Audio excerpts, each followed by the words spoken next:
The Nightly Business Report. Good evening. Tonight, the Telecommunications Regulatory Commission of Sri Lanka issues a telecommunications service provider license to Elon Musk's Starlink, which is the satellite unit of SpaceX.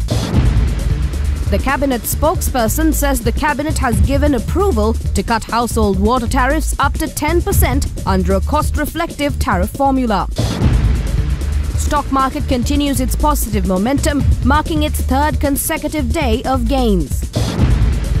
And Johnson & Johnson secures crucial support for its proposed $6.5 billion settlement in talc-related cancer lawsuits. From Studio 24, here's Anuradhi Vikramasinghe. Good evening and thank you for joining us. The Telecommunications Regulatory Commission of Sri Lanka has issued a telecommunications service provider license to Elon Musk's Starlink, the satellite unit of SpaceX, to provide satellite broadband services in Sri Lanka. This license authorizes the company to provide satellite broadband services in Sri Lanka from the 12th of August 2024. A statement said that the TRCSL has issued a telecommunications service provider license under Section 17B of the Sri Lanka Telecommunications Act No. 25 of 1991 as amended to Starlink Lanka Private Limited for the provision of the satellite broadband services in Sri Lanka. Sri Lanka's parliament passed a new telecommunications bill last month which amended the law for the first time in 28 years and paved the way for Starlink to enter the country. On the 9th of July, the Sri Lanka Telecommunications Bill was passed in the parliament with amendments. Under the new telecommunications bill, Sri Lanka introduced a new license category that will allow Starlink service to enter the country's telecommunications space as a licensed service provider, as previously stated by the State Minister of Technology Kanaka Herath. The initiative of integrating the global Starlink network with Sri Lanka is said to be aimed at addressing the internet connectivity issues, particularly in areas outside Colombo. Sri Lanka granted Starlink preliminary approval in June after fast-tracking the process. According to the State Minister, Starlink will have to pay a tariff for the license which will be issued by the country's telecommunications regulator. Minister Bandula Gunawardena, the cabinet spokesperson, said that Sri Lanka's cabinet has given approval to cut household water tariffs up to 10% under a cost-reflective tariff formula. Gunawardena told reporters that low-income domestic users will get a reduction of about 10%, and for the other categories it will be a reduction of about 5.9% and 6%. Domestic users will see water tariffs reduced by 7%, government hospitals reduced by 4.5%, and schools and places of religious worship by 6.3%. Minister Bandula Gunawardena stated that the decision was taken according to the agreement reached with the International Monetary Fund. Water Supply and Drainage Board has seen costs reduced due to the recent reductions in electricity and fuel prices. Chemical cost and interest rate drops were also considered. The date of implementation was not given. Further addressing, Minister Bandula Gunawardena said that Sri Lanka will hike state worker wages between 24 to 35% in a 2025 budget while trimming grades to reduce salary anomalies. The salary increases stem from recommendations in an interim report by a committee established earlier in the year to examine salary increments and address anomalies. The committee consulted with 200 individuals before finalizing its suggestions. As part of the revision, the cost of living allowances for active workers will be consolidated and raised to 25,000 rupees, while pensioners will be received half that amount. Following these adjustments, the minimum gross salary for state worker will be 55,000 rupees. Additionally, the committee recommended that all future recruitments be conducted through competitive examinations. In 2023, Sri Lanka had 1.35 million state workers with a salary bill of 939 billion rupees and pension cost amounting to 372 billion rupees. According to Indian media, the passenger ferry service between Nagapattinam and Sri Lanka is all set to commence again from the 16th of August as all clearances have been obtained by the operator. Reports say that the Ind-Sri Ferry Service Private Limited, in an official communication yesterday, said that the ferry service would be operated from Nagapattinam in Tamil Nadu to Kankesantara at Jaffna in Sri Lanka. As per the statement, the operators said that the ferry Sivagangai has been deployed for the service, for which the online booking for passengers would open from midnight on the 12th of August and the service will start from the 16th of August. Though the service was initially planned between Karaikal and Kasanture, subsequently the route was altered from Nagapatnam as Karaikal port has been focusing on coal shipments, particularly for industrial purposes, and in that case it might be risky for the facility to handle passenger services. After the agreement was made between India and Sri Lanka, the Nagapatnam port was readied with an allocation of 3 crore rupees for port modernization and construction of separate lounges for obtaining citizenship, medical examination, security check and scanning of baggage. The service was officially inaugurated by the Prime Minister Narendra Modi after the trial run in October 2023. The service commenced when the vessel Cheriapani thereafter suspended since the climatic conditions were not favourable. Sources said that there are as many as 150 seats for passengers in addition to the 30 crew members, and the tickets were fixed as 6,000 rupees. Let's take a short break now. This is the Nightly Business Report.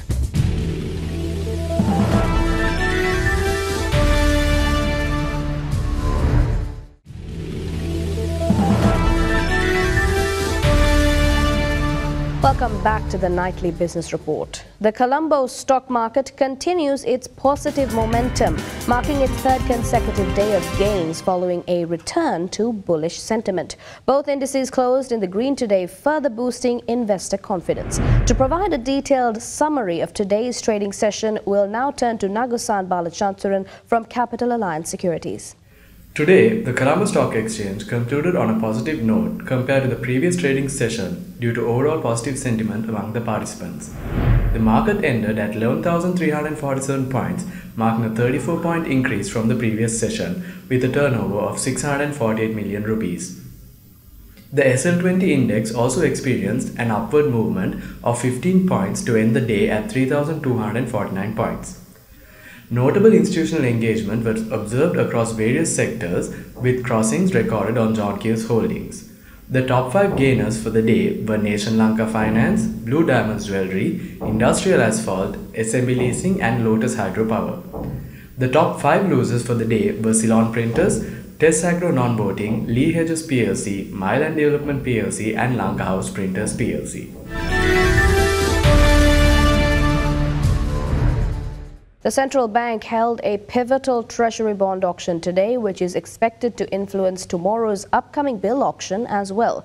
To provide insights into the outcome of today's bond auction and its impact on the secondary market, let's connect with Zaima Jihan from First Capital Holdings. On a surprising turn of events, at today's C-bond auction, the weighted average yield rate of 2032 maturity, 1/10/2032, closed over the 13% mark. This is the first time in 6 months the weighted average yield rate at a bond auction has climbed over 13%. Meanwhile, 15/6/2029 maturity closed at 12.98% at today's auction. Also, the total offered amount of 60 billion rupees was fully accepted within the second and third phases of the auction, although it was not fully accepted at the first phase. Reflecting the surge in yield rates in the primary market, secondary market participants quoted higher rates during the day. And as a result of this, the secondary market yield curve edged up from short to long end of the curve. However, trades were limited with transactions observed only on the two-year maturities, which is 1/2/2026 and 1/6/2026. Gold prices eased today as traders locked in profits after a recent rally, while market players awaited key U.S. inflation data that could provide further insight into the Federal Reserve's next policy decision.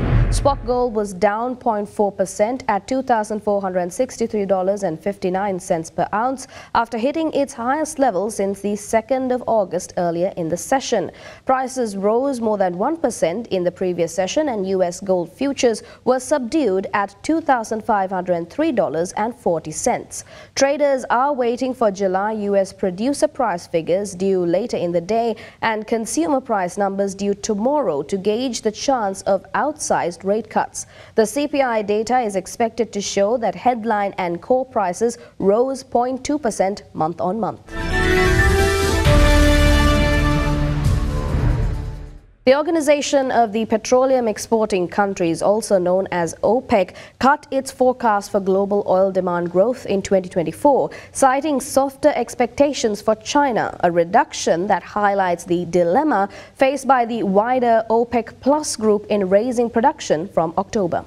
OPEC on Monday cut its forecast for global oil demand growth in 2024. Marking the group's first reduction to the 2024 forecast since it was made over a year ago. That's following weaker-than-expected numbers for the first half of the year and softer expectations for oil demand growth in China specifically. Alongside this, OPEC also trimmed its expectations for next year. The group of leading oil producers in a monthly report said world oil demand will rise by around 2.1 million barrels per day. That's down from growth of 2.25 million barrels per day expected last month. The report said that despite a slow start to the summer driving season, transport fuel demand is expected to remain solid. There's a wider than usual split between forecasters on the strength of oil demand growth in 2024. That's due to differences over China and, more broadly, over the pace of the world's transition to cleaner fuels. The reduction still leaves OPEC at the top end of industry estimates. In the report, OPEC also cut next year's demand growth estimate to 1.78 million barrels per day from a previously expected 1.85 million.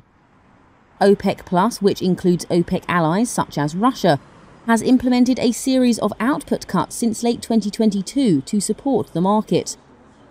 The group agreed in June to gradually phase out the production cut of 2.2 million barrels per day from October. The International Energy Agency, which represents industrialized countries, sees much lower demand growth than OPEC of 970,000 barrels per day in 2024. Oil prices steadied today after rising for 5 consecutive sessions as markets refocused on concerns about demand after OPEC yesterday cut its forecast for demand growth in 2024 due to softer expectations in China. Benchmark Brent crude futures were down 30 cents or 0.36% at $82 a barrel. US West Texas Intermediate crude was down 29 cents or 0.36% at $79.77. Brent yesterday gained more than 3%, while U.S. crude futures rose more than 4% on expectations of a widening Middle Eastern conflict that could tighten global crude oil supplies.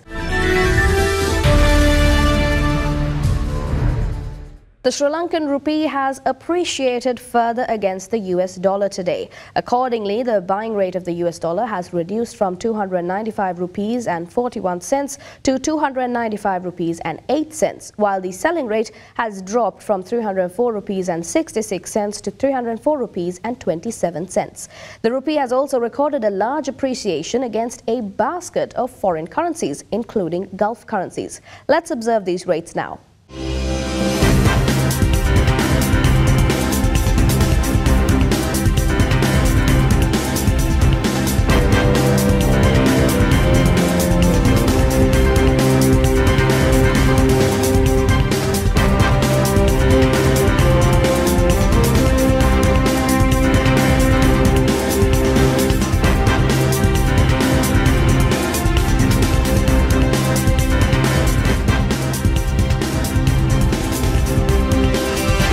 A short break now, corporate world on the other side. This is the Nightly Business Report.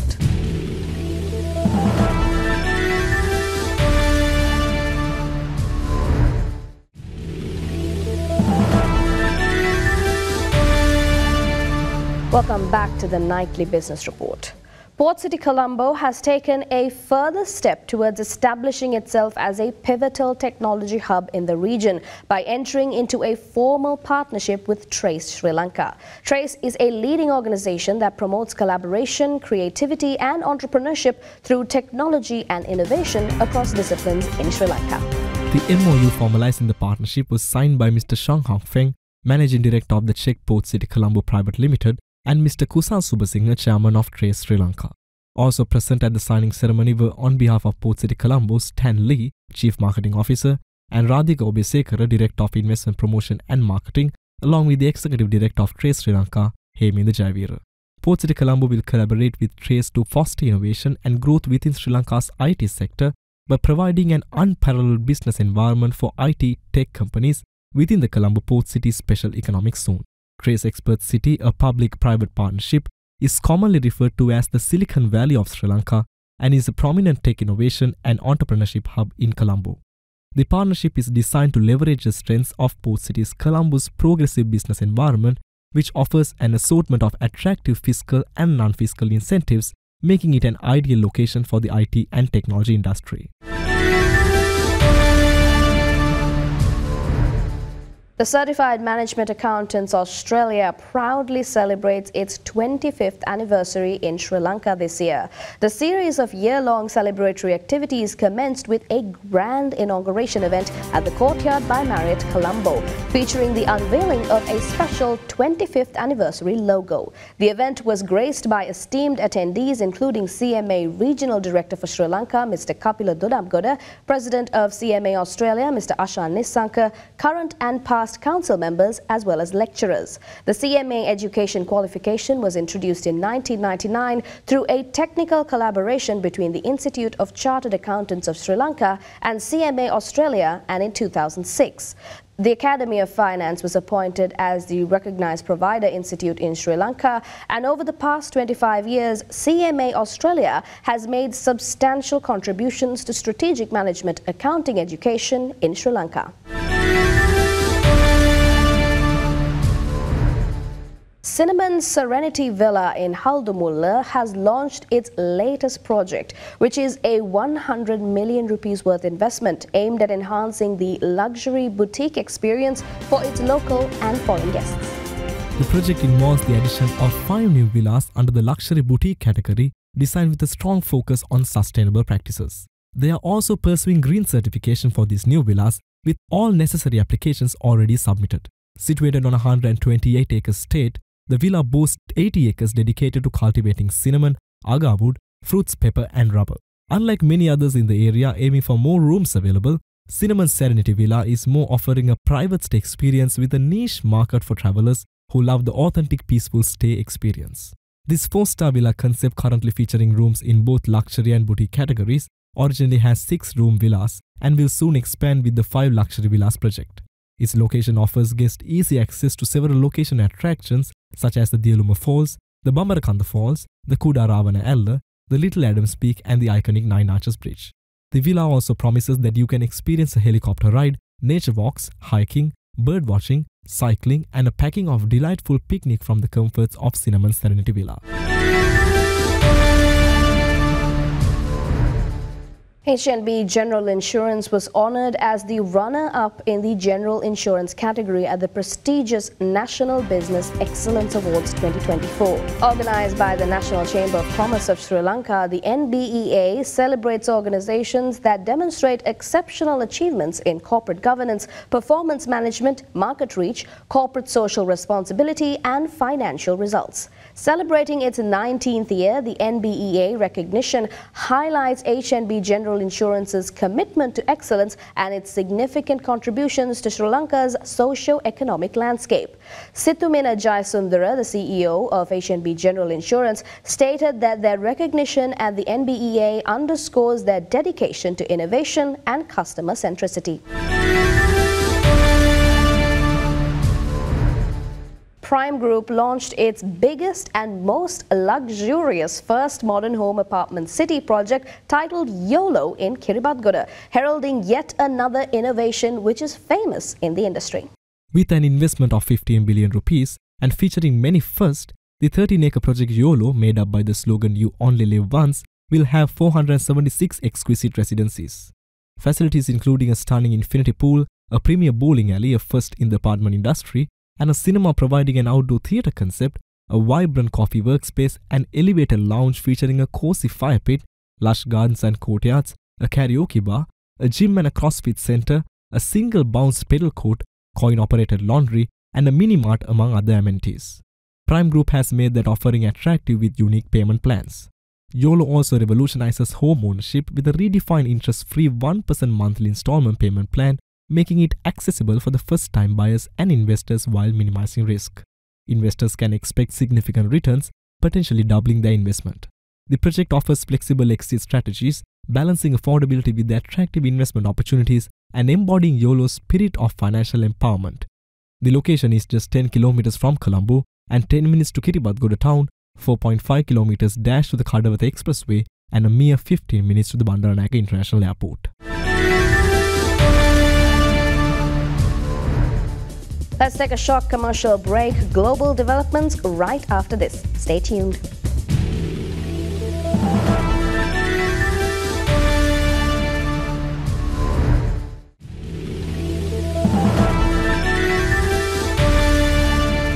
Welcome back to the Nightly Business Report. In Asia, Japan's equities gained after a holiday as a weaker yen was seen providing support for exporters.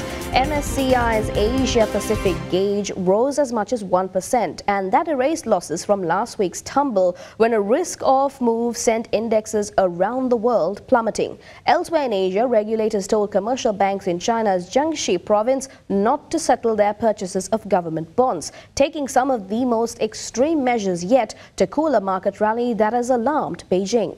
The crackdown is beginning to take a toll on corporate debt markets as the average yield for 1 year corporate yuan bonds with AA ratings, typically considered junk debt in the onshore market.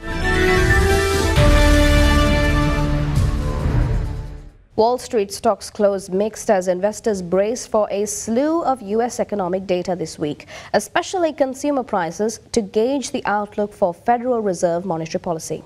Wall Street's main indexes closed mixed on Monday as investors braced for more key economic data in the hope of gauging the Federal Reserve's next policy moves. The Dow dropped more than 0.33%. The S&P 500 was unchanged, and the Nasdaq added 0.2%. Investors are awaiting Wednesday's U.S. Consumer Price Index reading and retail earnings from Walmart and Home Depot to assess demand from shoppers. Those will be followed on Thursday by July retail sales figures, which are likely to show marginal growth. Money markets are still evenly betting on a 25 or 50 basis point cut in U.S. interest rates in September, according to CME's FedWatch tool. Stocks on the move Monday included Starbucks, up more than 2.5% on reports that activist investor Starboard Value, which holds a stake in the coffee giant, wants the company to take steps to improve its share price. KeyCorp jumped more than 9% after Canada's Scotiabank bought a minority stake in the U.S. regional lender in an all-stock deal worth $2.8 billion. And JetBlue plunged more than 20% after ratings agencies S&P and Moody's downgraded the airline after it unveiled plans to raise more than $3 billion in debt. According to a media report, Johnson & Johnson has cleared a key threshold of support for its proposed $6.5 billion settlement of tens of thousands of lawsuits alleging its baby powder and other talc products caused cancer. Johnson & Johnson may have cleared a major hurdle for its $6.5 billion settlement over lawsuits related to its baby powder and other items with talc. According to a report from Bloomberg on Monday, over 75% of claimants support the proposed settlement, meeting J&J's requirement for its third attempt to use bankruptcy protection to settle the lawsuits. Company spokesperson Claire Boyle said they could not comment because the vote count isn't final. J&J has previously said it was confident that their settlement proposal will get enough support to move forward. In total, the company is being sued by around 61,000 people, who claims its talc products caused cancer due to asbestos contamination. The company denies these allegations and says its products are safe. The company has been engaged in a bitter fight with lawyers who oppose its latest attempt to end the litigation. The first two tries failed in federal courts. J&J is again attempting a so-called Texas two-step strategy by offloading the talc liability onto a newly created subsidiary, which then files for Chapter 11. That would allow J&J itself to avoid filing for bankruptcy. The US Congress has proposed legislation that will limit the ability of companies to shield themselves from lawsuits by putting a shell company into bankruptcy. And that's it from us here at the Nightly Business Report for the day. We'll see you again tomorrow with the latest happenings around the business globe. Until then, I'm Anuradhi Vikramasinghe. Thank you for watching. Have a good night.